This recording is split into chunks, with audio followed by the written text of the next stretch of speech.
Welcome to Freshly Grounded, guys and girls, and this episode is brought to you by the award-winning Outstanding Podcaster 2019, Faisal Chowdhury. Yep, that's true. I'm playing. I do just want to say I'm very grateful and thankful to whoever voted, because apparently this award was voted for by the general public, and you guys voted for me as Outstanding Podcaster. And I would genuinely say, and I'm not trying to say this to be fake. What do they say? They say fake humility. Yeah, I'm not trying to be fakely. Fake humble. I'm not trying to be fakely humble.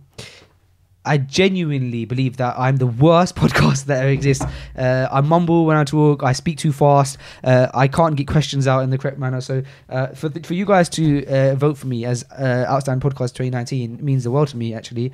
So thank you to everyone who voted. And we can now say that Freshly Grounded is an award-winning podcast, which always helps.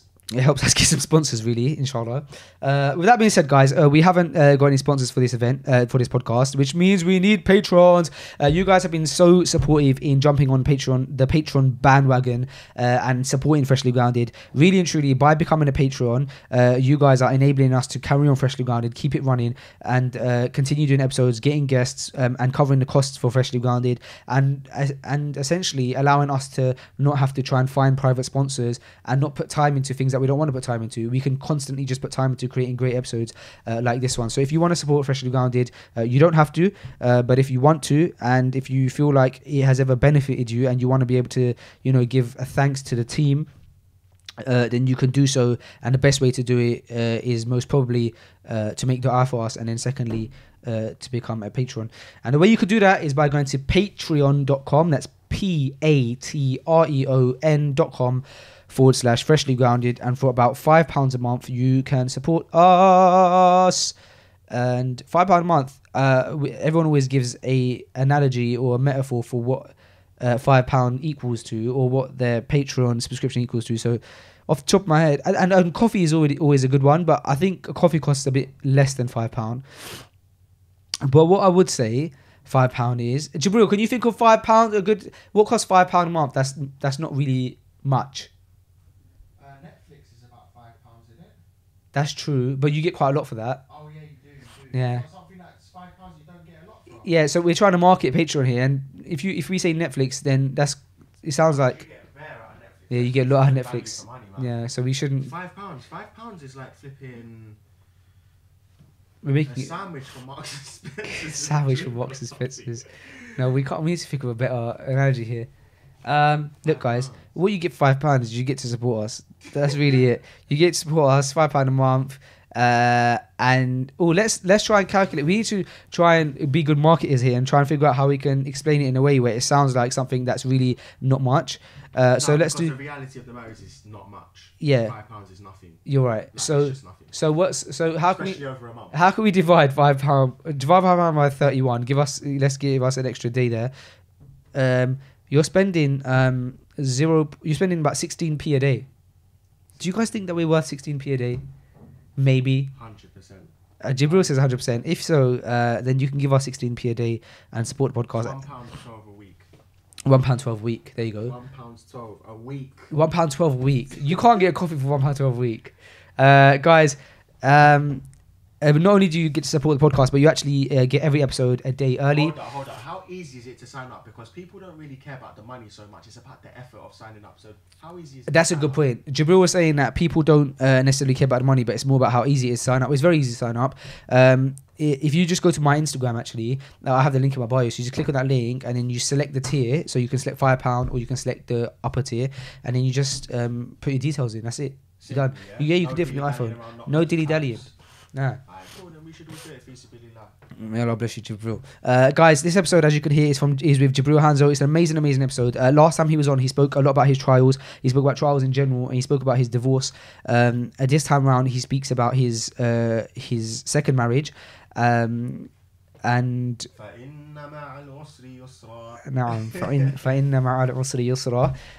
speaks about his second marriage within the past year since the last episode, and he speaks about his new daughter who was just born about 2 weeks ago. from the recording of this episode. So we speak about how and why he ended up marrying someone from Australia, how that even occurred, and then, you know, what it's like to now be the father of 3 daughters. Guys and girls, this is Freshly Grounded with Jibril, Hanzo. Enjoy! And welcome to Freshly Grounded, the brand new podcast by best friends Faisu and Sam. Huh? I said welcome to Freshly Grounded, No, after that bit. the brand new podcast And after that bit? by best friends Faisu and Sam. Really? The reason I wasn't ready when you called was because I spent the day building one bathroom cabinet, and it's the smallest bathroom cabinet. But do you do much? Bro, you're going to be moving soon, innit, inshallah? Yeah. But let me give you a piece of advice, Go on then. Don't get any furniture from Argos. Why? You know, because there's little, like, for example, obviously Argos isn't like a normal place you get furniture from, but I think we got this bathroom cabinet from Dunelm. It was really nice, but it didn't fit. And so my missus was struggling to find this bathroom cabinet that just fit underneath our sink. And so she found one from Argos. But every time we've got anything like that, like a little shelf or something like that from Argos, Omar just recently got a bookshelf from there. They give so many pieces. It's so unnecessary. It's difficult to build. And on top of that, they're really weak. Argos's furniture is awful. I'm not really Into like, building. yeah. You come across, like, you work in construction, you come across someone who... Yeah, but I'm like up in the sky. Do you know what I mean? Like, I'm not down on the ground. You know what I'm saying? Getting my hands dirty and that. But So would you get someone in? I would like to, but if I have to, then I will. And then once I get started, actually, I might actually enjoy it. I've experienced that before. But the idea of it is daunting. Like, you look at all the pieces, you know, you've got to read the manual. Yeah. It's very fiddly. So it's far from a hobby, but if I have to, then yeah. You know, as I got older, give me a second, let me just... There you are. Makes a bit of difference, innit? Yeah, man. As I got older, I've noticed that I've started to enjoy things that I, as a child, never enjoyed. An example is the building thing or cooking and stuff like that. And I think if I try and do a like psychoanalysis of myself, I believe that the reason that I've started to enjoy these things that as a child I hated or even hate the idea of doing it sounds like a chore, build this cabinet or cook dinner. I think the reason is because when you're in those moments of 30 minutes of cooking dinner or an hour of building something, it's like you forget about all of the problems that are happening, or not even problems, or even just anything that's happening. You're just focusing on an art, or focusing on creating something for half an hour, or an hour. No one bothers you. Nothing's like, or if someone is bothering you, you don't mind being bothered because you're never going to cook in. For normal people like us, because we're not chefs, you're not going to cook in an environment where you're unhappy. Generally, if you're cooking, you're in a good enough mood to cook up some dinner. You know, your people around you, probably your family. So you're putting pieces together. You're playing around with ingredients, and you're in a bit of a mental zone where you're. It's like your brain is able to just relax and sit back. There is that. Do you know what I think as well, though? I think there's also the satisfaction of starting something and finishing it. I don't know, not with me. I have a tendency to not finish things that I start, which is why Omar, I think which is the thing that Omar struggles with me the most, because obviously I've worked basically for him almost all my life, and I've been his little brother as well all my life, and so I think the things he struggles with me is like, if you're going to start this, are you going to finish it? I don't see the satisfaction in finishing things. Nah, man, there's big satisfaction in finishing things, bro. Like, at least for me personally, if I start something, I won't be content until I've finished it. Like, that's just how I am. Yeah, if it's something that takes a long time and it takes months or weeks or days or whatever, then that's a different story. But if it's something that can be completed within, like now, then I can't leave it until it's done. That goes for cleaning. It goes for presenting a message. It goes for like so many things. I have to get it in that moment, otherwise, khalas, done. Yeah, I'm admittedly opposite. I find exciting the idea of starting things. And Let's then talk I get about bored. something interesting. Let's talk about something. That's interesting. Nah, this is boring, man. Bro, this is podcast talk. This is Freshly Grounded. These are the conversations we have. Talk to me about something else. Okay, you talk to me about Australia in that case. All right then, cool. So you just come back from Australia, and When did you come back? Yesterday. And why were you in Australia? You came out yesterday? Yesterday. No way. 6 o'clock in the morning, bro. Wow, so you're not rested up? I haven't properly, no. I haven't. Oh, really? And then I've come from one end of the Piccadilly line to all the way to the other end of the Piccadilly line to come and link you. I haven't rested at all, subhanAllah. But I'm used to it. Even the flight, the 24-hour flight, it stopped off in Brunei and then off again. Like, I find traveling easy. I think it's like not that I turn my mind off, but I don't make it a big thing. Yeah. Do you know what I mean? Like, in my head, like, some people say, 24-hour flight, how do you do it? Or I have to be in business class. Like, a friend of mine, like, he's like my little brother. We used to be neighbours. Came into a lot of money because his mum won the lottery. His mum won 21 million. Oh, wow. Yeah, and he's an only child as well. So he was planning on going to Australia, and the tickets for his flight was going to be like £12,000 because he wasn't flying. I think it's first class or above, something like £12,000. Crazy. And for me, like, I'll sit on economy and find that there's not two people right next to me anyway, so I can stretch my legs out across the... That's rare though, isn't it? I don't know, man. I'm not sure. I mean, anyway, even if that's not the case, I find traveling very easy. I'm the person who's on numerous times said that if I was to fly a 24-hour flight to Australia, I would do it business class. Having said that, I can't afford business class. Come on, man, bro. It's but not if I'm saying in an ideal world, it's not worth the money, bro. It's 24 hours. So how did you manage that flight? Easy, bro. So was it Royal Brunei? Bit of Quran. They got some movies on there. You know what I'm saying? Sleep. I don't find it too difficult to sleep on a plane. Did you pack sleeping tablets? No. Oh, wow. But the twins, shout out the twins from Australia. They know what I'm talking about, the Somali twins, mashallah.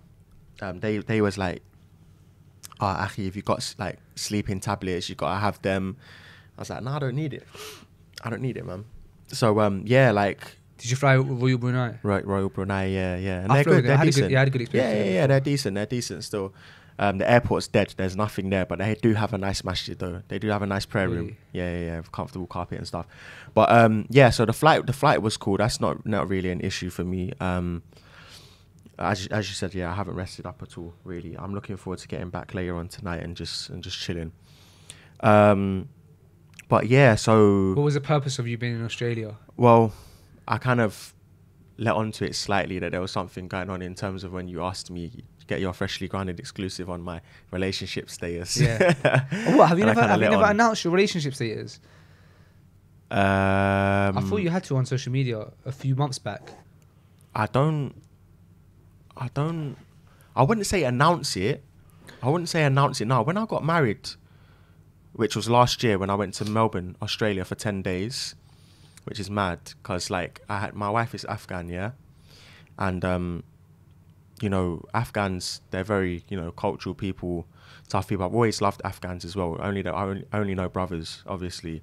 I haven't met any Afghan sisters before, but the brothers have always been like very good people. I've always respected them, and they're quite tough, you know, or at least they portray themselves as quite tough people, and I believe they are.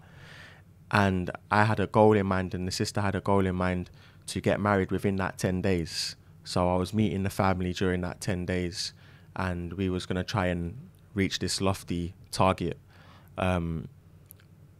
which seemed impossible. But because she was so sort of dedicated, she gave me the confidence to sort of go all the way to Australia and fight to make that happen. And it was a battle. But eventually, alhamdulillah, the day before I was due to fly back to London, alhamdulillah, we managed to get married. So when we did get married, she came back to London for like 2.5 months, and then she had to go back, and then we applied for a visa for her to come to the UK. But they said I didn't provide enough financial documents or something, and they refused the application, which we thought was like the end of the world because we planned for her to give birth in the UK. I was looking for a flat, you know. Let's track it back a bit. How does a guy from Southeast London find a wife in Australia? The only way it's possible is obviously through social media, isn't it?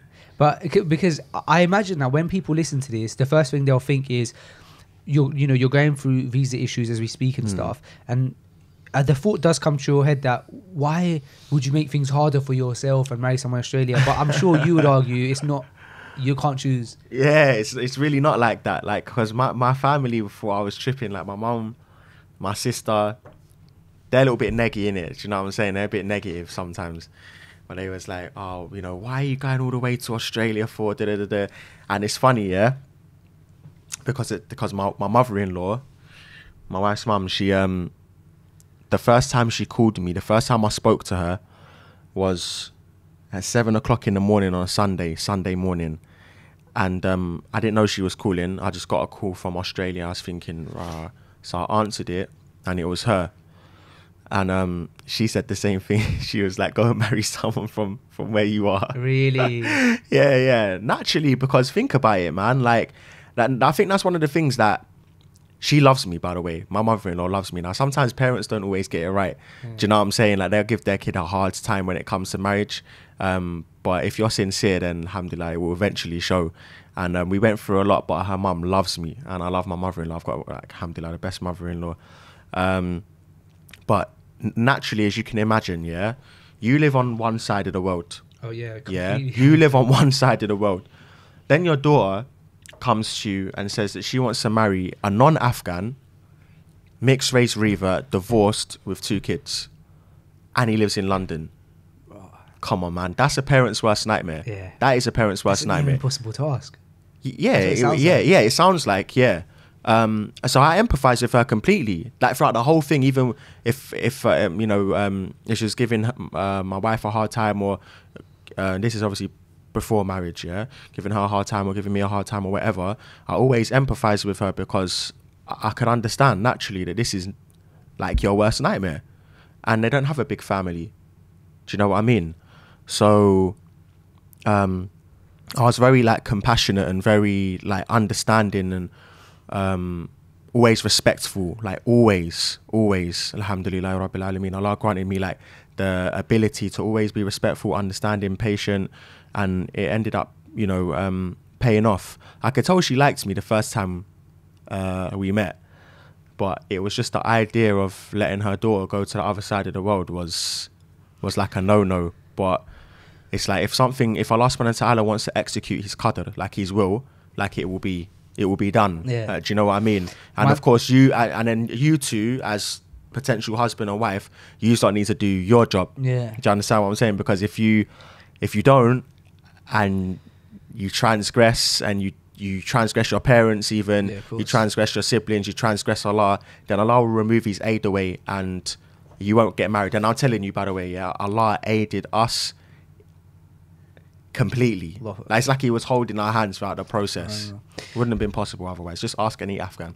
Actually, ask any Afghan, will tell you this is impossible. But I have, as you're aware, many Afghan friends, and I have the same experience with you in that they're such lovely people. And I mean, all of my friends that I don't know why all of a sudden I ended up having so many friends who are Afghan. Do you know what it is? Once you make one Afghan friend, they bring you into their tribe, and they're friends with many Afghans. They're lovely brothers. Yeah.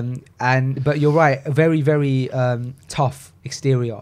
Yes. But also very soft in the inside. Like when you get to know them. Yeah. When you get to know them. Yeah. So you know what? When you often hear stories, there's times where there's things that trigger the memory of a hadith or an ayah in the Quran. And even on our way here in the car, you and I were discussing a few topics, and almost every topic that we would discuss, a certain ayah or hadith would come to mind, or like a proverb or something. And just as you mentioned that now, the idea of it being so difficult but happening reminded me of that. There's an Arabic phrase that says that translates to, if it is meant to be, it will be, even if it is between 2 mountains, and if it is not meant to be, it won't be, even if it is between your 2 lips. And there's certain quotes that you read them once and they stay with you for life, and that was one of them. And so every time I hear something like what you explained, it always reminds me of that. Yeah, beautiful quote. yeah, 100%. That's just the reality of life. So because I remember, so we'll track back to last year. I remember last year you and I were in, I think, East London. Perhaps I think we were attending a circle or something, and you had told me that you had got married, and then very soon after you had said that you were expecting your third child. Yeah. Alhamdulillah. Alhamdulillah. Because as you said, you went into this marriage with 2 daughters, and you didn't play no games. Alhamdulillah, bro, you're a grown man and you want to build your family. Alhamdulillah. Actually, that wasn't planned, bro. I have to say, no, that wasn't planned. Like I remember when my wife told me, I was like, oh no way, because I think it's too soon. Like, do you know what I'm saying? SubhanAllah, I was thinking it's too soon. But obviously you have to accept Allah subhanahu wa ta'ala's qadr, and then after a very short period of time, you can't really imagine it any other way. Yeah. Like, do you know what I mean? Like you just want it how it is. Do you know what I mean? But yeah, that wasn't planned for sure. You sounded like you had the name from early. When did you decide the name? I've always loved the name. I've always loved the name Juwayriya. And then was there not much to and fro with your wife about So the name? basically, yeah, the first time I came across the name is when my brother was taking us to the masjid to pray, and you know where we always ask, how's your family, and I was he said he has a daughter, and I said, what's her name? And he said Juwayriya. And I remember from when he said the name, I was amazed. It's such a beautiful, like, royal sounding name. And I kind of, even though that is before I even had Sumaya and Aya. Oh, really? So I don't know how they didn't get the name. But I love the name Sumaya as well, and Aya. Alhamdulillah, they've got beautiful names. Yeah. And they're easier to say. Yeah. So Juwayriya is even difficult for me to say sometimes properly. And especially for my mum and my dad. Of course. Do you know what I'm saying? Like, they wasn't really feeling the name too tough. And, like, what did my mum shorten it to? Ria? Okay. Which I didn't really like.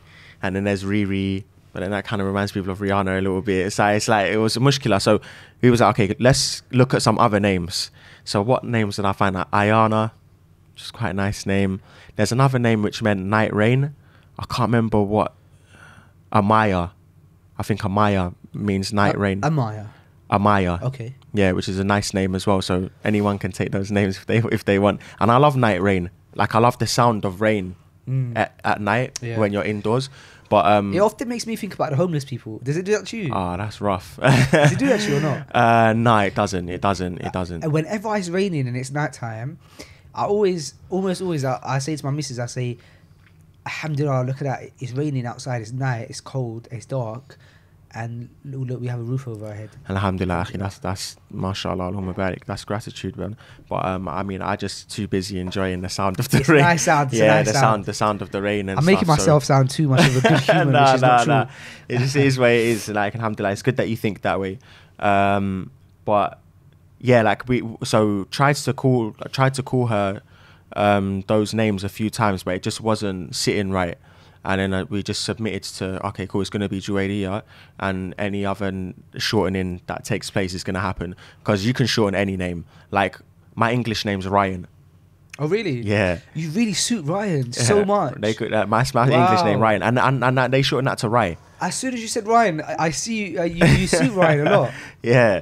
And Jibril, Jibs, Sumaya, May, like...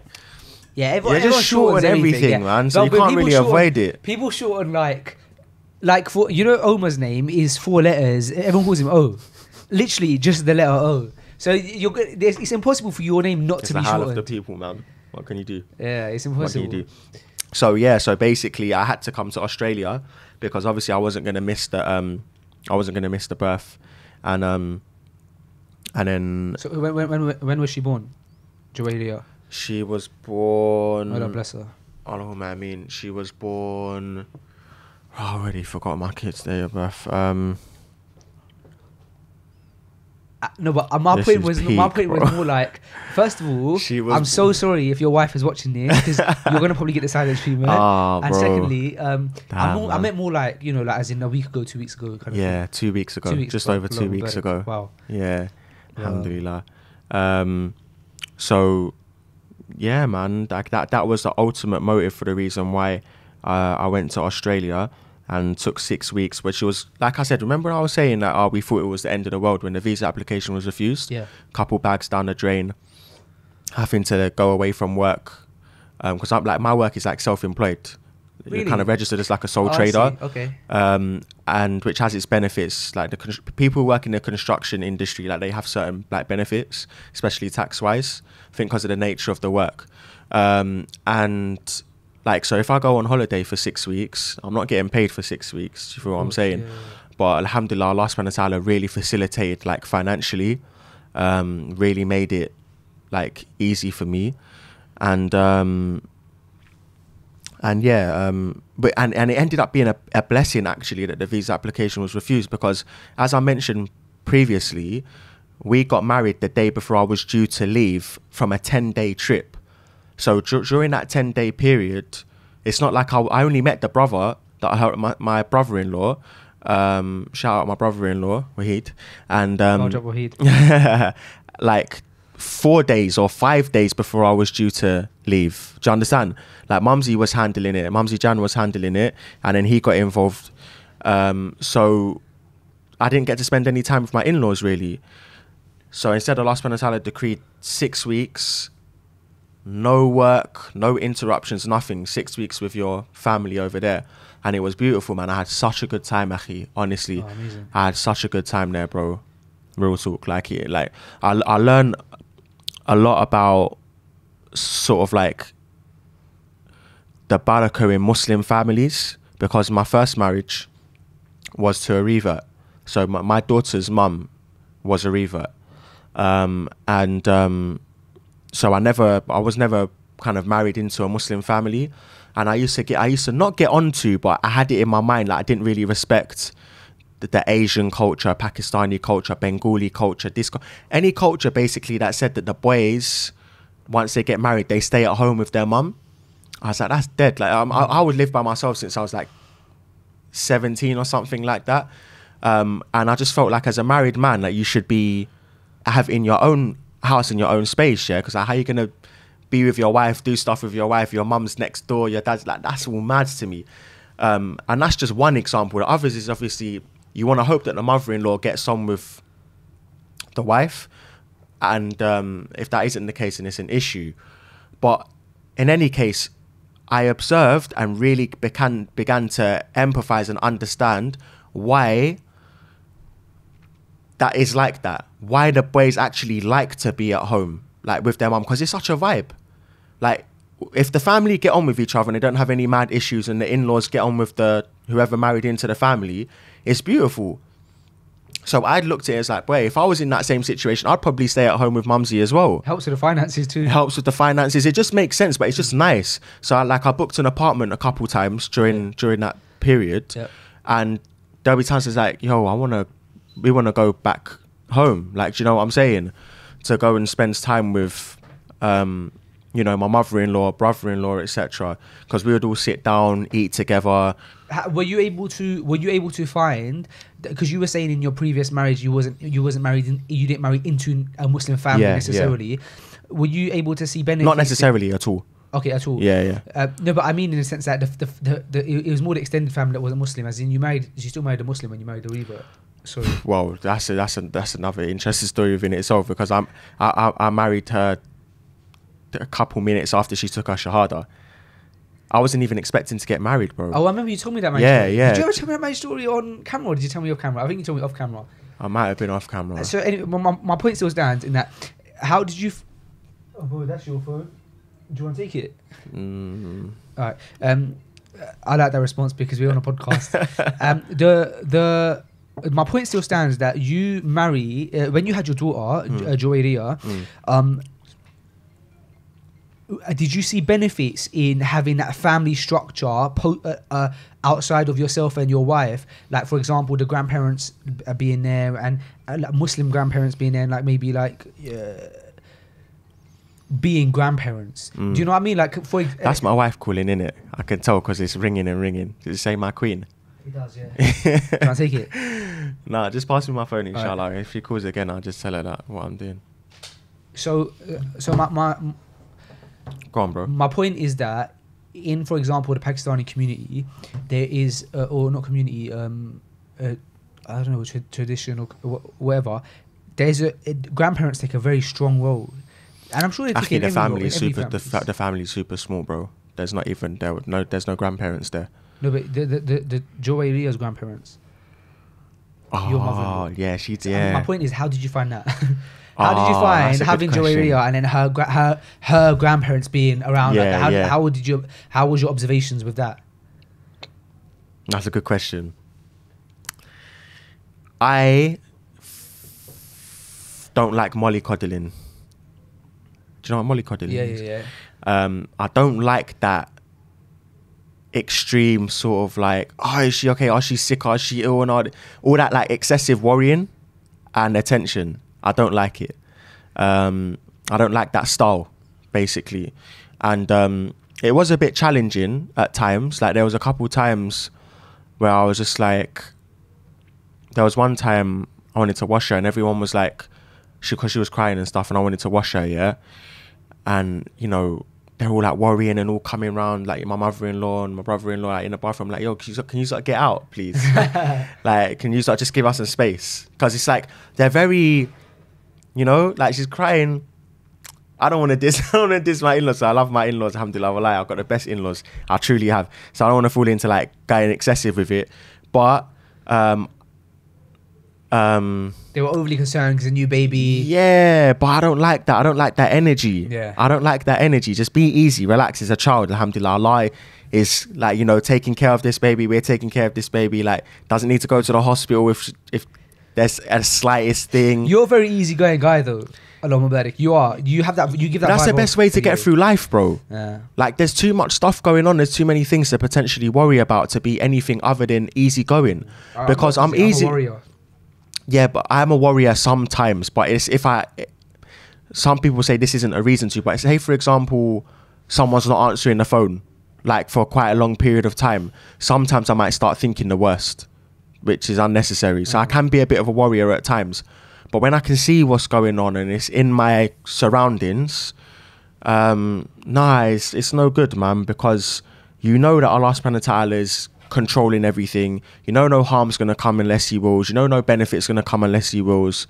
Like, just be easy, relax, because otherwise there's way too much in the dunya to like stress yourself out about. I don't look at anything too deep, bro. I don't take anything too seriously. When I'm invited to do a talk, I don't take it so seriously that I prepare a talk after. I don't prepare for this. I just sit down and I just like let it all like come. Yeah, I hear that. Speaking about your, you know, you're putting your trust in Allah. I noticed something that I kind of noticed with you and your brother, in that you seem to have a great balance on social media with being that bridge that both quote and loads of people hate using this word, but quote unquote like practicing and non-practicing people, or people who some people who take their faith more seriously than others, can kind of all take from you or follow you on social media and feel comfortable. Because, you know, sometimes if you're following someone on social media, perhaps it's out of your comfort zone to follow them. Whereas it seems like perhaps you're in the comfort zone of a wider net of Muslims, for example, than other people, perhaps even than myself. Perhaps even my posts sometimes come across a bit, you know what I mean?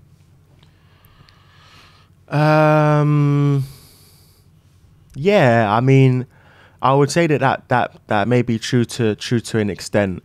My social media is a bit dead, like, to be honest with you. Like, You story a lot. I story sometimes, yeah. I story sometimes, but you know, I was writing down today. What was I writing down? I was reflecting and I was thinking about like, what are your? I said, what? I don't want to say exactly what I said, but anyway, I was saying like, what is your skills, like your natural talents? And I was asking myself the question, like, am I not taking advantage of, like, fulfilling my potential?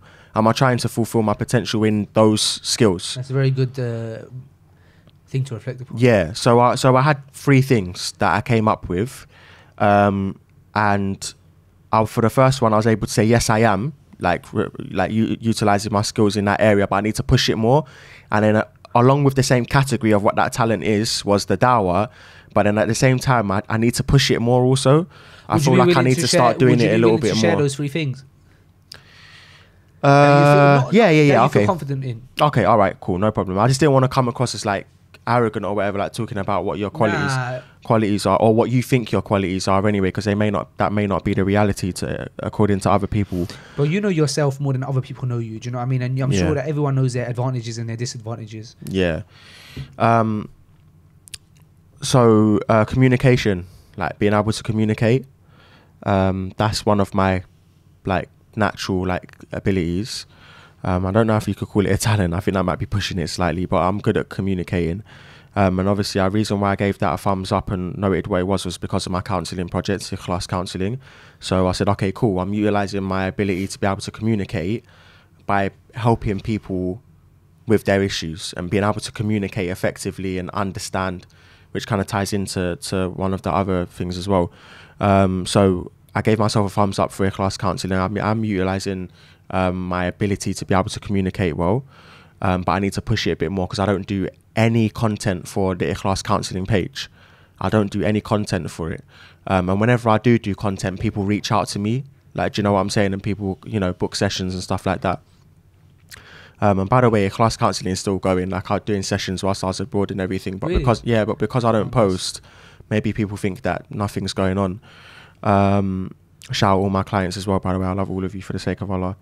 And then obviously along with communication was the dawah, but I need to push that a little bit more, you know, because I enjoy the feeling of fulfilling my potential. Like, you know, it's like Allah subhanahu wa ta'ala gave you something and it's like you should tap into it. Like, do you know what I mean? Like, you should really like use that, and then you'll feel sort of more fulfilled. Number 2 was like creativity, particularly in fashion. And I had to give myself a thumbs down for that. Oh, why? Because that makes me sad, Jibril. Yeah. When you say Jibril, it makes me laugh because I was thinking back to the 100th episode and the way you say mini Jibril, little Jibril. Yeah. The way you kept saying it was making me laugh. I haven't even deconstructed that whole segment with you because this is probably the first time we met since then. Oh man. We got to talk about that. Damn. Bro, Aki, you really caught me off when guard. I'm watching your stories, you and you're in Australia, I watch your story and you're like with a group of brothers, and I'm like, Jibril looks like he spent 2 hours getting ready, and everyone else just like they threw on a tracksuit. In Australia, they don't like. I don't think that my wife kind of agrees with this as well, which means I'm not par in Australia, because the Australians said it themselves. They don't really like, a lot of Australians don't really dress like we do here in London. They're not as fashion conscious, but however in the city there's loads of Chinese, Japanese, Korean, so they're very fashion conscious. Do you know what I'm saying? But the Aussies, they're not really in it like that. So what makes you what made you give yourself a thumbs down in the creativity and fashion area? Because when it comes to fashion, that is 100% hands down like a natural God-given passion, like talent, not just passion, like talent. Okay. I remember the first time I came up with a design, and I was like 14 years old. I was sitting in my English class, and all of a sudden a dress design like came into my mind, and I remember it till today. And one day, inshallah ta'ala, I will get it made. And then I realized, wow, like that was interesting. The design just came into my mind, and then I started designing. I did a little clothing line when I was younger. I literally started designing from night all the way up until morning. I went to college, like stayed up all night and did it consecutively. I knew that it was my passion. And as times developed and evolved, like I've gone from like illustration type fashion, like print, to like different patterns and actually designing a whole garment like from scratch. And the reason I had to give myself a thumbs down is because in my notes I've got a list of designs, like on one page, loads of designs, banging designs, sick designs, but I haven't brought them to fruition. Like, people saw the One Truth hoodies, and you might have seen it, the kind of long, kind of like tall hoodie. Like when I was in Australia the other day, one of the brothers was wearing a jumper kind of similar to it, and I was like, yeah, I designed something like that like 4 years ago, and I showed him the picture of it. You know, like I need to start really like taking advantage of this, and it's a shame that I haven't really done so. But I'm always designing in my mind. I've always got them, and I always write them down, so the designs are there, but I just need to bring them to life. You know what, bro? Can I recommend you a book that I think that will help with that? Because I think that you seem to have the same kind of conundrum that a lot of people have, and that's that there's a saying that says everyone has the $1 million idea, but the ones who kind of can. This does not sound like a saying No, anymore. but I'm explaining it. I don't know what they're saying. But it's like that they started off like saying that everyone has a $1 million idea. But the point is, because I don't know what they're saying, that everyone has that $1 million business idea, but the ones who actually like are successful are the ones who just put action in it. It seems like you have so many great ideas and so many great projects, but you're not actioning them. Well, alhamdulillah, I was happy to see that two of them things I have done. I did do ikhlas counselling.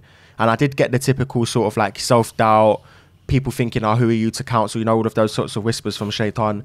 But I did it, and alhamdulillah, it's going well. So I was happy with myself for that, and with the dawah as well. But with fashion, and with what I'm trying to do, it costs a lot of money because I'm not doing a dead like label. And part of the label is that it's made in London. It's like part of its DNA. So it's not cheap Chinese manufacturing or Turkish manufacturing, because I've tried those. So my One Truth stuff was from Turkey and China, like those samples, and I wasn't happy with the workmanship. But then at the same time as well, that chasing perfection sort of thing may be an excuse for something else. Perhaps the book that I recommend, it's weird because I'm about to recommend a book that I haven't read, and I don't think I've ever done that yet. Mm-hmm. But I've heard good things about it, and I don't know if it's exactly for what I'm saying. And I have this book on my bookshelf, I just haven't picked it up. The book is called 0 to 1. 0 to 1, yeah. And I believe, because by the title and by, I know the general consensus of the book, I believe it kind of is like going from 0 to actually actioning it and turning it into a 1, rather than trying to think of 0 to 100. Again, I haven't read the book, so I can't defend it too much. I like the premise. I've heard it's an amazing book, and I have every intention of reading that. I actually just finished a book today, so maybe that'll be the next one that I'll be on. That does. I like the premise. Yeah, I'm gonna give it a go as well, and then maybe we can have a book review. Yeah, maybe we could. Maybe we could, bro. Right, you gave yourself thumbs down on the fashion level. Yeah. And then what was the final one? Because you said there was 3. Yeah, the other one was observation, like observation/feeling, like intuition. Oh, I respect that, man. I think that's really cool, because I would say if someone was to ask me to describe you, I think that the number one word I would put before anything else would be empathetic. You are very observational in terms of understanding, listening, trying to understand. And it's good that you can understand your own positives, your own the advantages, like you said, that Allah has given you. Yeah. That every person has these things. Just need to sit down and spend a little bit of time like thinking of. I don't think I've ever done that. I don't think I've ever sat down and said to myself, "What's the what skills do I have?" Yeah, I'll probably have never done that. That's a really good. That sounds like a good practice. Yeah, and I was able to give myself a thumbs up for that, because there is something that I do. I'd rather not talk about it because it just doesn't really feel right to talk about it. But there is something that I do. The reason I've been successful with it, despite how many people do it, is from Allah subhanahu wa ta'ala first, and then secondly, I feel it's like my feeling, my intuition, my observation. So do you do the same reflection upon your negative things? Do you give it as much time? No. Okay. What else is in Jibril's notes? Because I'm very intrigued. That's a peculiar thing, that by yourself you would sit down and you would give yourself thumbs up, give yourself a thumbs down based on your goals. I'm very much so intrigued as to what else you put in your notes. A person's notes is probably one of the most private things that a person can have in their phone. Like, it has to be surely. Like, I've got business ideas in here. I've got like reminders in here, like written reminders in here. I've got passwords in here. Really? I got. Well, my notes suck compared to yours then. Yeah, that's mainly, I guess, what it is. Business ideas, passwords, reminders, like Islamic, like written reminders, that's designs. Mad. Do you want to have an insight into my notes? I should open a random one up now. It says tomato puree, cinnamon, bread. I'll go for another random one. Here you go. It has an address. Mine Your are not an notes insight to are me at all, bro. dead. Like, Yeah. no, there's nothing going on there. There's nothing going on in my notes, bro. Yeah. Absolutely Shall I? nothing. Shall I read one out? Feel free I haven't to. posted I don't it. want to pressure you into it, but I haven't posted it. This was all right. I know I haven't even proofread this before I start reading it on the podcast, but khalas, let's just do it anyway. I just like opened up this one. This is something like I wrote. I haven't like shared it yet. Very often I'll write things and stuff, but not like post it. Even writing it in itself is, I don't know, it's like a release or therapeutic perhaps in a weird way. But anyway, which is funny because people in my One Truth WhatsApp group, yeah, and I'll always see like Jibril typing, but no message comes. I'll write just what I have to say and then khalas, I've said it now. Even if I haven't posted it, just say khalas, just delete it. But anyway, that's interesting. I said the greatest successes come from having the freedom to fail. There's this myth that if you don't try, you can't fail. There should be no confusion that a person with an idea and a desire to execute it but fails to try through fear of failure has, you know what? I'll read it again, yeah? Yeah. I'm slow, bro. That's right. The greatest successes come from having the freedom to fail. There's this myth that if you don't try, you can't fail. Yeah, of course. Yeah? But there shouldn't be any confusion that a person with an idea and a desire to execute it but fails to try through fear of failure has, you know what? Means they failed. Yeah. Because you think that by not trying, you can't fail. But you not trying, Yeah. you having an idea and wanting to do something, but failing to try through fear of failing is failing within itself. But I struggle to understand why you ended it with an ellipsis. Has you know what? ... Failed. That's like to answer it. But then Well, the answer is implied. The answer is implied. For intelligent exactly. people, they would answer it themselves. Okay, yeah. Unlike myself. If I was to say it has failed, then it just, I don't know, it just lacks a punch. But anyways, yeah. No, I agree. I think that even some of the best jokes exist when you don't finish the joke off. Yeah. Because there's a level of intelligence involved with it.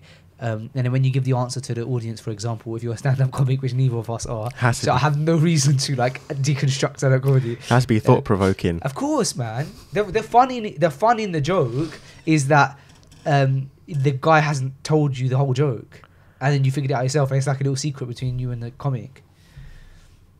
Yeah. All right, let me read. Can I read one more thing? Please. Can I read one? Because this wasn't from me. This is Freshly Grounded with Jibril Hanzo, bro. Like, it's all about you. Of course you can. All right. This was something that I heard and I wrote it down. The day of judgment is logically necessary.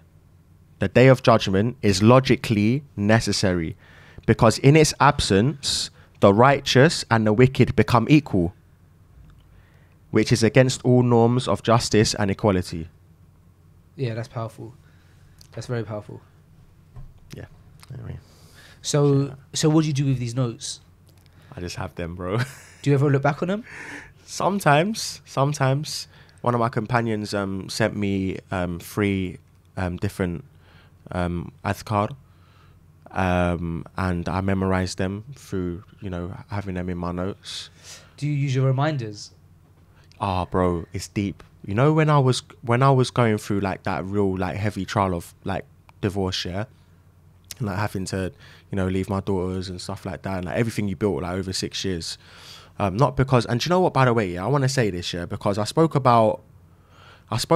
we in our first podcast, yeah, one of the big subjects that ended up getting discussed was divorce, yeah. Yes.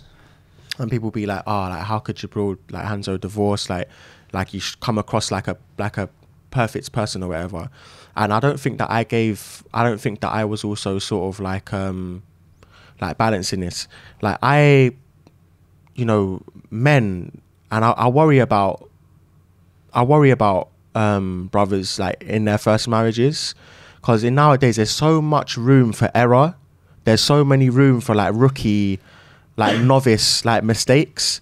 And it shouldn't be mistaken for anyone that thinks of me as like has this very like lofty sort of like thought of me that I couldn't be this. Like I wasn't a good husband. Like I thought I was a good husband. I did think I was a good husband.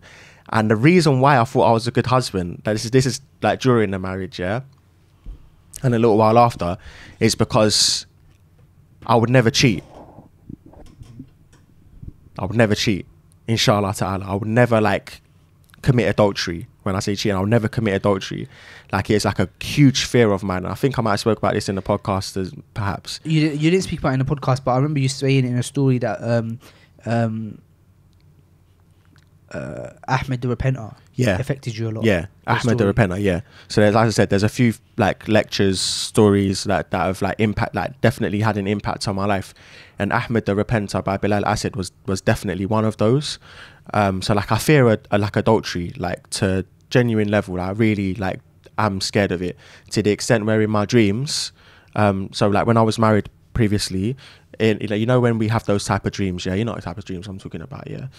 Them type of dreams there. I don't go like you don't know that. Yeah, them dreams, yeah. Bro, even in the dreams, I would like no, I can't, I'm married. Like even in my dreams, I'd be scared. Would you wake up? Yeah, I would wake up obviously eventually, like, do you know what I'm saying? Stay in the dream forever.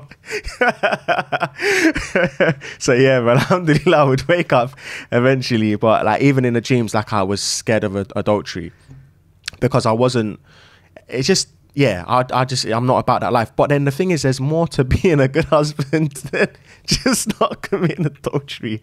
Do you know what I'm saying? It's a pretty, like, it's not a great, like, bar, like, to kind of set an expectation level, like. But in today's day and age, boy, like, flipping out, like, the amount of dishonesty and disloyalty and cheating there is that takes place. Like, I come from Jahiliyyah, so I know, like, kind of how people are. So because I knew that my ex-wife at the time never had to worry about that, adultery specifically, like I thought I was a good husband, but I really wasn't. I used to make a lot of rookie mistakes and a lot of like short-tempered, like, having no sabr, like transgressing, like these silly mistakes that I really hope, like I want to do more marriage counselling. People have messaged me about this, but it's such a, I feel like marriage counselling, I always refer them to somebody else who's got a lot of experience in marriage counselling. But I do wish, and I think I am going to start going into that, because I really would like to advise brothers and sisters. And naturally within my counselling, I deal with a lot of marriage issues, but it's not like therapy. Do you ever find dealing with the after effects rather than beforehand? Do you ever find a stigma with clients based on marriage because you're divorced? Nah. Like that they feel that, you know, seeking advice from you might maybe counterproductive or something like that? Yeah, no, they don't, because one of the things that makes me like a good... my hayfever has been uber triggered, bro, but I just rolled my eyes once when you made me laugh. I thought I said something that was going to make you cry. No. But one of the things that makes me a good counsellor, if you want to call it that, is because of my experience. Like, you can't counsel someone like if like the best person to counsel if you've actually been through it. Yes. Like honestly, like it's like a massive advantage. And along with, like I said, you know, like what was like number 3 on the list of like observation, like feeling, all of these things, like empathy, like understanding people and like having that compassion. Your whole level of empathy goes to a whole new degree when you've been through it, like when you've been through the fire, like, do you know what I'm saying? And you've made the mistakes and you've learned from them. If a person's made the mistake, and because there was other reasons that was involved in the divorce, yeah, like certain afflictions. I might have spoke about that in the podcast. I think about it privately, I think. Okay, well, there was some spiritual afflictions that played a part, but at the same time, my own shortcomings, her own shortcomings as well. You can't blame it all on sihr. But a person who's made mistakes and learnt from them is where the value is where the fruit is. There's no benefit in getting advice from someone about marriage if they're a divorced person, but they're still making the same mistakes that would have contributed towards a divorce in the first place. I understand what you're saying. Do you understand? So there's fruit in that experience. That's what makes me the husband that I am, like, now. Yeah, I mean, so many businessmen make so much money off consultancy, and these guys have gone through 10, 20 failing businesses to get to the successful one. Yet people pay, hundreds of thousands of dollars to get consultancy and sit down with them on how to run a successful business. Exactly. So it's a very, very good point, bro. And that's a very good way to sum it up. That's exactly right, because you have first-hand experience. Yeah, and in fact, they could actually tell you the shortcuts of things to avoid. Yeah. ways, like with funding and all that kind of stuff. But people just need to be more husband and wife need to just be more compassionate with each other. It's too much love. Like, it's too much like this pubescent, childish like love. Yeah. Like, their love is like the love that a lot of people strive for, yeah, or are interested on, that they think is love, is very red. I'll explain it. It's very red. It's like bright, burning red. It's like full of desire, full of passion, full of infatuation, full of, these like desires. It's very uncontrolled. It's very immature. It fluctuates so much, and it's not balanced. It's not calm. Really, love isn't blue. The opposite of that, which is cool, calm, tranquil. I'd say that love is purple. It's red and blue mixed together. You have the passion, you have the desire, but you have to be tranquil, mature, calm. And a lot of couples, they're very immature, husband and wife, they're very immature when it comes to their concept of love and of marriage. And any mistake that a person makes, they're willing to just like jump ship. And you can't operate that way, because people are not going to be created for you, like to be exactly what you would like. Like, you went to a factory and you ordered, I want my husband to look like this, have that. People aren't like that. Do you understand what I'm saying? So you have to really be able to have compassion with their shortcomings and accept their good and accept their bad. If your husband like does some dumb stuff, like messages a sister on Instagram or likes a picture or something like that, like, I understand that it will hurt. But these are the rookie mistakes that I feel like a lot of brothers fall into. And divorce and marriages end over trivial stuff like this. Even the brother who probably messaged the sister, he probably wasn't even like serious or trying to go anywhere with it in the first place. But men, they do this just stupid stuff sometimes. Do you know what I'm saying? Curiosity, flipping, perhaps maybe self-esteem issues, whatever kind of is going on in the psyche. They love their wife. Do you know what I'm saying? A lot of brothers, they love their wives, but they just do dumb stuff. And sisters do dumb stuff. And a husband and wife just need to be so much more compassionate with each other, because divorce rates amongst the Muslim community is shocking. And it all boils down to immaturity and lack of gratitude and not being able to appreciate all the good that your wife has or that your husband has. But then they have this little bit of bad and you just can't seem to get past it. Maybe it's because people are full of insecurities. They don't have the capacity to be able to deal with these little shortcomings that their husband or wife has. Their insecurities are so big that their partner's transgressions just attack and just destroy them. Whereas a person that is very comfortable with themselves and quite secure and quite mature, they're not going to let it slide, but it's not going to affect them the same way, but Allah knows best. Yeah, it sounds like what you're almost saying is that you have to be in control. You have to have emotional stability and in control of your emotions and reactions, and even that would solve a lot of issues from the start. Maybe you were saying that at Fresh Uganda 100, you were mentioning that having emotional independence is something that's very, very important. Well, emotional independence is one of the greatest assets. Like a heavy attack in front of you. Can you tell? I can. My face has gone from just. Do you want to do something? Is there something you can do around you to change that to be more comfortable? It's getting a bit chilly. Yeah, all right. Let me take the AC off. Maybe that will stop. Can I put my hoodie on? And then can I put my hoodie on because I'm actually cold? Yeah. Go chuck a hoodie on. What we'll do, bro, is you chuck a hoodie on. I'll carry on talking. Okay. And then we'll switch when it comes to me trying to turn the AC off, because I prefer podcasts unedited. Just. Yeah, cool. And so I don't want to take it off. What's funny, yeah. I watch your podcast and you get up to go and do something. Oh, bro. The person doesn't know where to look. Do you know what, bro? Yeah, the funniest thing is that so when the camera goes off or something and I have to adjust it, I always tell myself in the edit, make sure you take out the bit where you've got up, because it will look really weird on camera. And sometimes I forget, And so I'm watching back an episode, and I always like inform the guest mostly before the episode starts. Like, look, there's no producer here today, so there might be once or twice we'll have to get up, but just carry on talking for the fluidity of the podcast. And they're like, all right, fine. But when there's sometimes a guest that is not used to being a guest, they'll like, I get up and I'm going, it's like, carry on talking, and then I'll go off because after just to like press the red button on the camera and come back. I'm still in the room. I'm still here. But bro, once or twice, and obviously as an audience, I imagine how rude it comes across. Or I can imagine how like the weird person it looks, thinks that they have to keep talking here. It's like, like what's going on? Like, you know, like, and it's funny. And there's just so many times I've left that footage in, and I think I did that in the last episode. I left that in, so I'm not going. And I walk off, and you can see it on camera, and I'm meant to cut it out. It's so bad.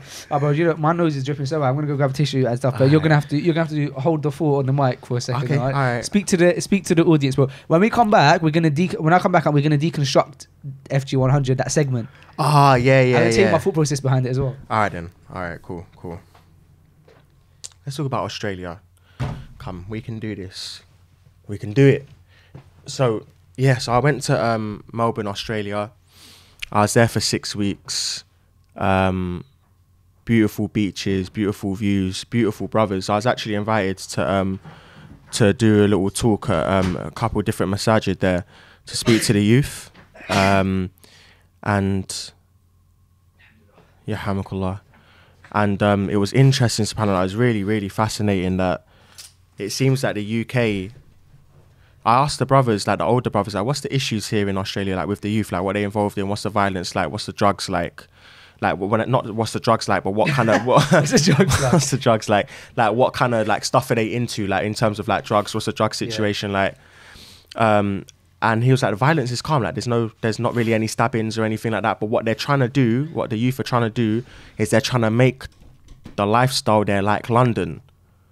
So in Australia, bro, you got young Muslims, who are listening to drill.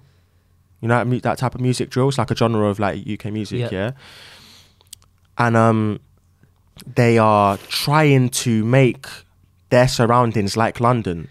So they're getting inspired off that music because it's very drill is like very violent, innit? So alhamdulillah, they live in a place where it's calm. There's no stabbings, people aren't getting acid dashed at them, shanked up, shot up like we're getting here in London. But because of the culture here and the music, they're actually actively trying to make it like that, which is just shocking to me. But they admire that. You admire what?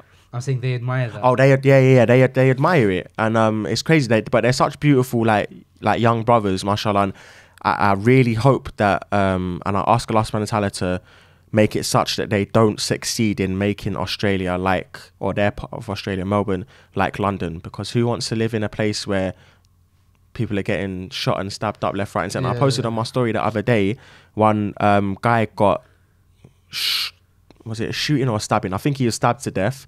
And he was the third brother from the same family to die from gun and knife crime. No way. So imagine, let me not say you. Imagine a person, he has 3 brothers, and all of them have died from gun or knife related crime. Wow. So come on, man, who wants to live in a place like that? But then that's the power of music, you know. That's the power. Like music is so like evil and like it's like magic. Yeah. Like evil music is a type of magic for sure. Yeah. It's like it would make a person even want to cause like have a horrible environment to live in, like a violent environment to live in. It's nuts. Even if that's not naturally their surroundings, they actually want to create it just simply based off the influence of the music. I think there's a really nice there has been for the last year like obviously a huge rise in podcasting and audiobooks and stuff, and the reason I love it so much and the reason we started Freshly Grounded was because of the reason that you're talking about, and it's to be able to create that alternative so that people can listen to something positive and they can be inspired. Because you know, when I listen to a good book, once I stop listening to it, I'm so motivated. I'm so inspired. I generally listen to... Did you say listened to? Yeah. You're a cheater. You be having the books read to you? You don't read them? You don't flick through the pages? Bro, I would defend audiobooks all day long. No. Hold up. I'm not attacking that because I'm not going to lie to you. That works for me. Yeah. That works for me. I find it hard to... open up the book sometimes and go through the pages. If it can be read to me, Yeah. then what do they call it? I think that might be called kinesthetic learning. You know, you got different types of learners. Yeah. You might be more of a listener. I would love to have a debate with someone Yeah, I think it's who listener, is so pro reading books. Oh no, actually, That's my dad's business, you know. I'm pro reading books. I'd love to have a debate with someone who is so anti audiobooks, because there's so much advantage in reading books, perhaps even more. However, when you outweigh the pros and cons of audiobooks compared to reading books, I believe there's so many more advantages to audiobooks, considering considering how fast the lifestyle is going. I couldn't finish a book a week or even a book a month by reading. In fact, I'll tell you a true story. I started a book and before I first ever went to Gambia, which was November 2016. So I had started it maybe that summer even, so maybe 6 months before then. And the next time I went to Gambia maybe was April 2018. I was still reading the same book on the plane. The reason I remember is because I remember opening the book on the plane and going, I remember I opened the same book on the plane. And with audiobooks, I managed to finish books that are even bigger than that, perhaps once a week, once a month, and I'm still able to get in. So I'm getting all that knowledge in, and also able to get in. Because now what I can do is, anytime I've got time to read, I can put that reading time into the Quran, because you can listen to Quran, but you can't substitute reading Quran with listening to Quran. You have to you definitely can't. I'm with you. I'm with you. But it's actually my dad's business is selling books. You know, that's what he started off on a stall in Covent Garden selling books. Wow. And then it grew into a bigger business, like supplying schools with their libraries and stuff like that. But so yeah, like reading books, like perhaps the reason why me and my brother don't find it a little bit difficult to read a book is because our dad forced us, maybe even beat us into reading books. Do you know what I'm saying? So it's like the only thing I can open up like that and read is the Quran. But other books I kind of struggle slightly. However, there is again a sense of accomplishment and contentment with I remember what we said before about the complete, starting something and finishing it. So going through the book and gradually going to middle to end, and then you've actually finished a book. There's something nice about turning pages and finishing a book. Agreed. But from matters of practicality, even paper, saving paper and stuff like that, audiobooks, how can you argue with it, man? I used to be so anti books, and this was not just reading books. I mean, even audiobooks, anything, right? But shall I tell you why, bro? Because before I was practicing, I would be like, I think a lot of people have this issue in that I would have a very, I'll be very egotistical, and so I would always say things that I believe would make me sound cool, because it's the easier thing to say. So I had a friend at university who was really into reading books, and my go-to statement would be, "Bruv, I don't read. Last book I used to proudly say, last book I read was year 5. It was the strange. No, what was it called? It was like the Secret 7 or the famous 5. There's a book that's like about like these kids. Yeah, it sounds familiar. Something like that. And I used to proudly be like, bruv, the last book I read was year 5. Like that book that everyone reads. And I used to always, another thing I used to with my ego used to say and be so proud of it is I used to go, I got an A* in English GCSE, and I never read the book that the exam was about. Did you get an A* in English GCSE? But I never read the book. But did you get an A*? Actually, or maybe an A. No, I think it was A*. But either way, it was. My point is, bro, I used to say very proudly, and it was 100% ego. Reason being, bro, is because a lot of people have this mentality that I used to have, which is to always say things that you don't believe, but you say the things that you think may be perceived as the most cool. And I genuinely hadn't read a book probably since year 5. And this was me speaking in uni when I'm like 18 years old. However, I also never gave books. I also probably never gave books a chance, so I can't make that judgment and say that reading books aren't cool. And then what happened is when I started practicing, I saw the beauty that the Islam gives to removing ego. The beauty, one of the biggest blessings, and there's so many blessings of Islam, but one of the biggest ones for me was the how much it promotes removing ego. And I think ego is one of my biggest issues. So when I removed that, I was like, oh wow, reading books is really interesting. It's actually, you gain so much insight. I used to, my ego was so problematic that I would not be seen going to a Lidl, because I wouldn't want to be seen like walking like with a Lidl bag. And I don't know why, because I didn't come from a rich upbringing where I was so prestige, where I'm shopping in Waitrose every week anyway. But I had these like absolutely inexplainable, stupid thought processes. I'm glad you see it that way now. And there's a lot of people still like that. Yeah, man. And so I remember as I was transitioning, I remember my first ever time going to Lidl, and it was at university, and now I love Lidl, bro. Like, there's so many benefits. And so, first of all, the Lidl bakery is amazing. Secondly, my point is, again, another thing was with Primark, I would not be seen in a Primark or walking out a Primark bag. Today, I've shopped in Primark. These trackers are from Primark. Yeah. I've got a couple white tees and stuff I think they from cost, Primark. I was so proud because I went to Primark and I paid for them, and I think it said £12 on the label, and then when she scanned it, she was like £7, and I was really happy. However, you'd never catch me saying that in the past.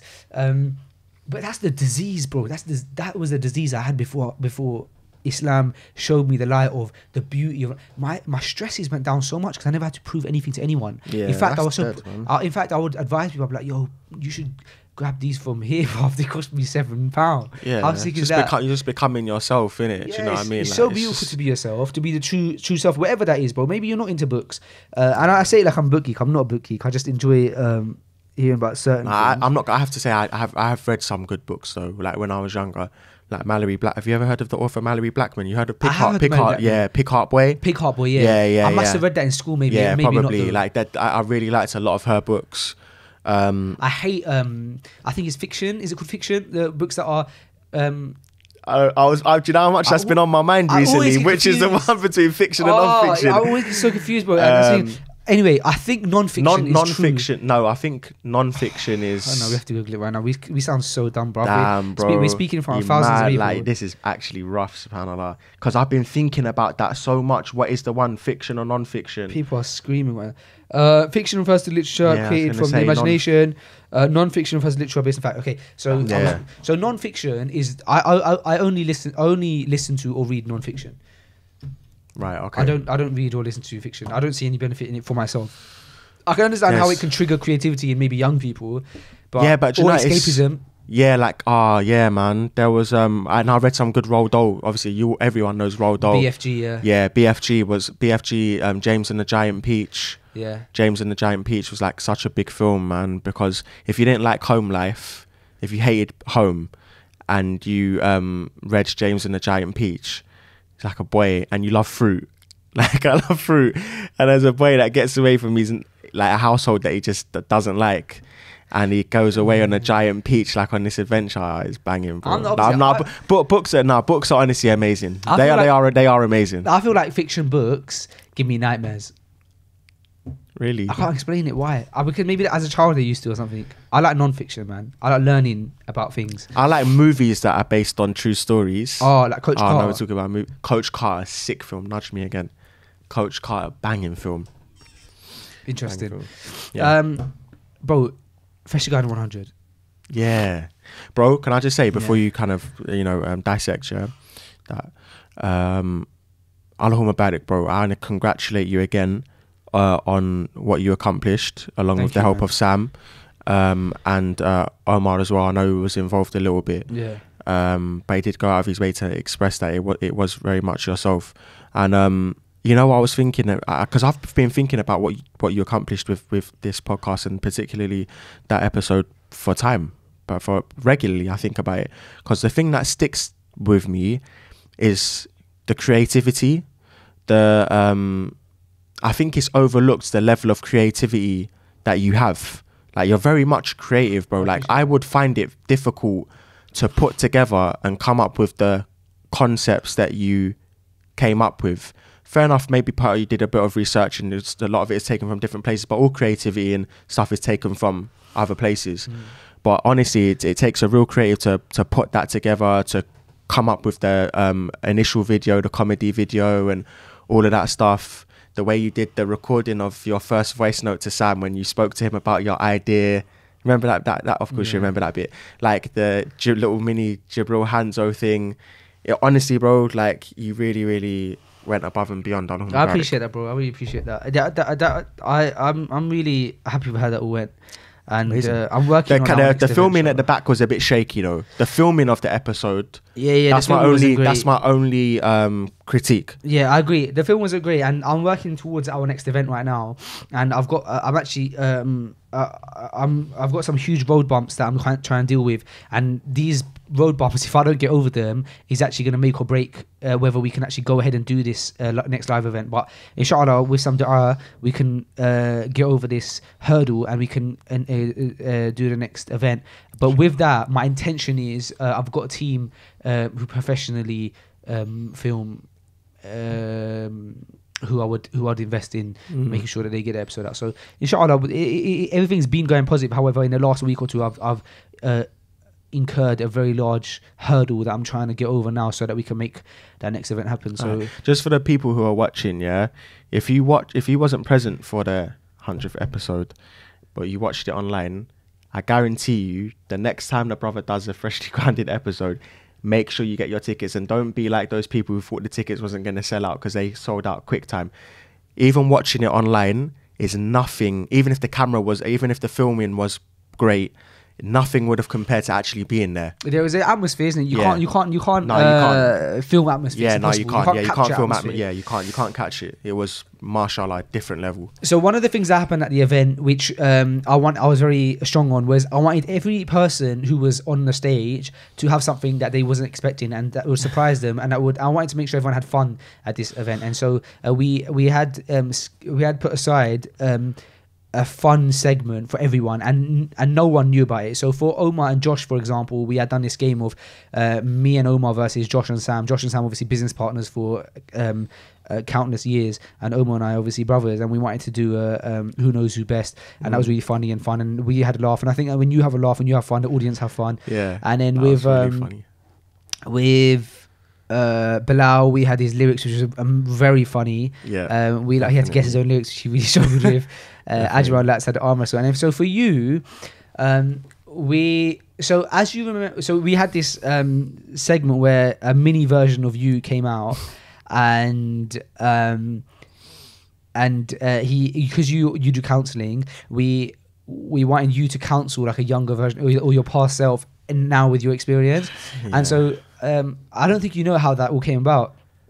So what happened is, originally, as you know, that segment was planned for Muslim Bilal. So we were going to have someone come out, a little kid, and rap or do poetry with Muslim Bilal's lyrics, and he had to guess the rest of his lyric.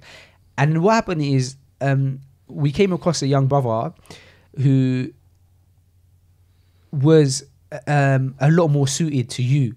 Mm-hmm. And so what we said is we'll change it, and we'll actually have him. Then we came up with this idea of you counselling yourself, and that's pretty much the end of how that came about. But what I think is more interesting is the actual day itself, because on the day itself we had to figure out a way where we could rehearse and get this young boy ready without you realising who he is and what he's there for. And so we had to I sneak away from you and hide from you a lot. And I said to him, look, I had to brief him. So I said to him, look, Jibril, you'll see him, he's going to be here soon. Whenever he's here, this is your cover story. If he asks who you are, what you're doing here. And also your outfit, you can't put the outfit on until he gets on stage, so he doesn't see you with it.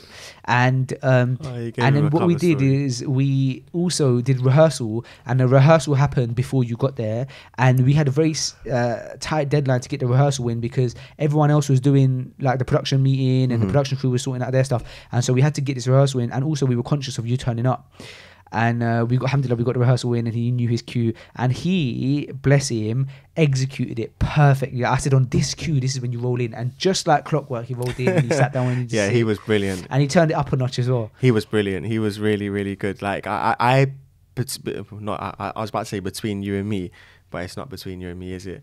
I cringe I find it hard to watch that part. Really? Because I was really caught off guard, and again, I find it very, very difficult to fake the funk.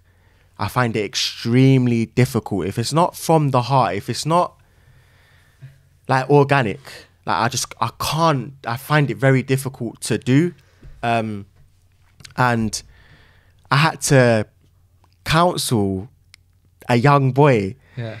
And when I was reflecting on me trying to do it, there were some good little things. Like there was one thing that I was quite happy with when he asked me about advice.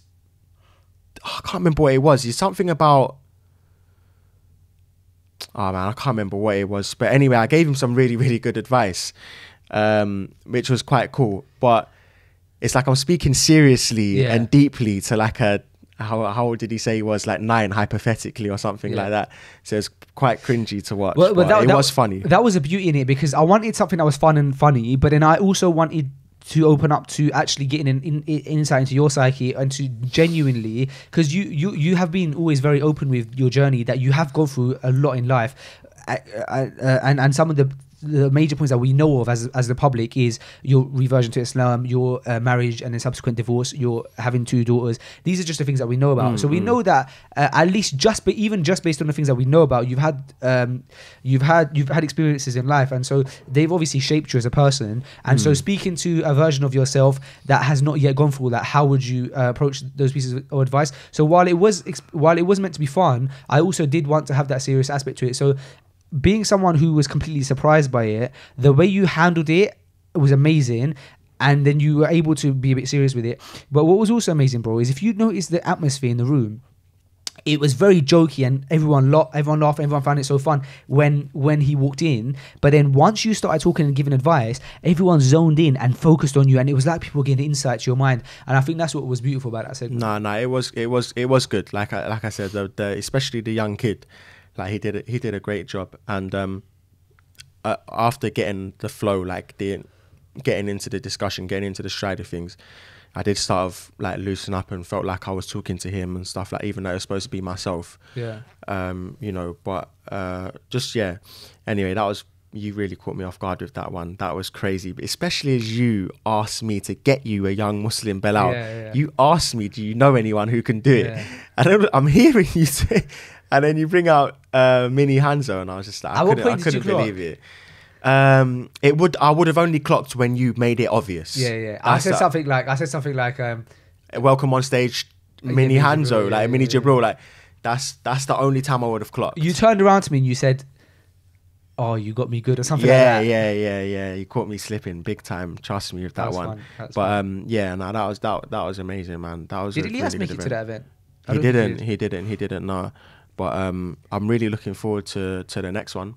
Yeah, inshallah. I'm really looking forward to the next one. I have to come to that, inshallah. Yeah, we got it, like I said, we got it all planned for end of September. But if as long as inshallah we can kind of get past this hurdle, then bi'idhnillah we can actually we can make it happen. And if it's not gonna happen, it wasn't meant to. So we're not too stressed about that. You know one of the best things to do, and something I advise like 99% of my clients, one of the biggest mindsets that I teach, which is something that I learned from Sheikh Abu Ubaid, which is and you know it because we spoke about it as well, reciting the Quran, making dua through the Quran. So if you want that episode, recite the Quran, and with the intention for Allah subhanahu wa ta'ala to grant you the ability to do that episode. That like people using the Quran to make the eyes is very, very powerful. So if you want something, anything, if it's cure from affliction, if it's rizq, if it's dunya, spiritual, whatever it is, make the intent before you recite the Quran. Make the intention, oh Allah, I'm reciting the Quran in order for you to do such and such, and then recite the Quran. And this is one of the strongest, most powerful ways to get something that you want. Yeah, agreed. Yeah. Jibril, thank you so much for coming down, man, today. You're welcome, bro.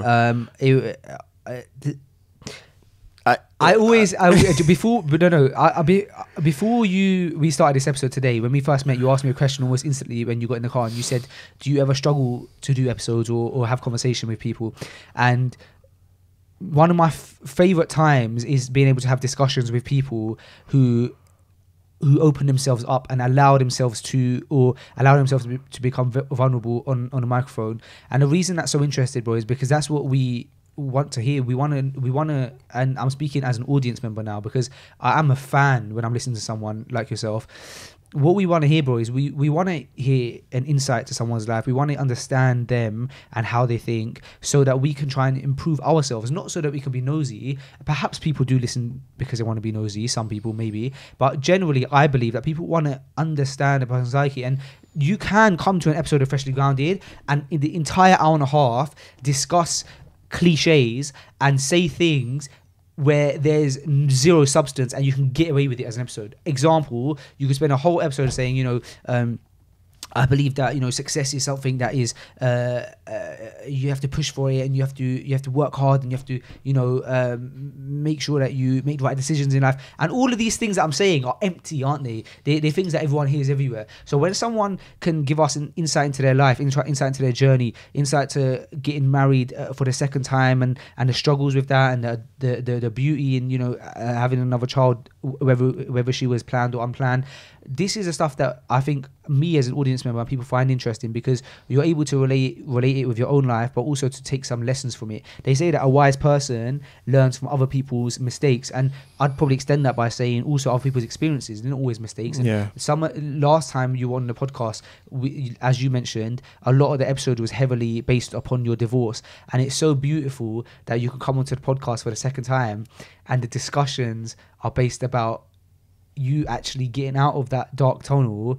And we're now sitting here, not only was the discussion more so about the positivity, but you're now sitting here having just landed from Australia, where your wife just gave birth to your new daughter. In the words of Rafiq, like one of my close companions, we call it bouncing back in spectacular fashion. You bounce back in spectacular fashion, Jibril, and I really appreciate you coming down and sharing your story with us. Please do come back. You're always welcome here, and it's always lovely to hear from you, bro. Inshallah. Jazakallah khair. Brothers and sisters, guys and girls, this was Freshly Grounded. He was Jibril Hanzo, and I, as always, was Faisal Chowdhury, the award-winning Faisal Chowdhury now. Yes, sir. Thank you very much, guys, and we are out.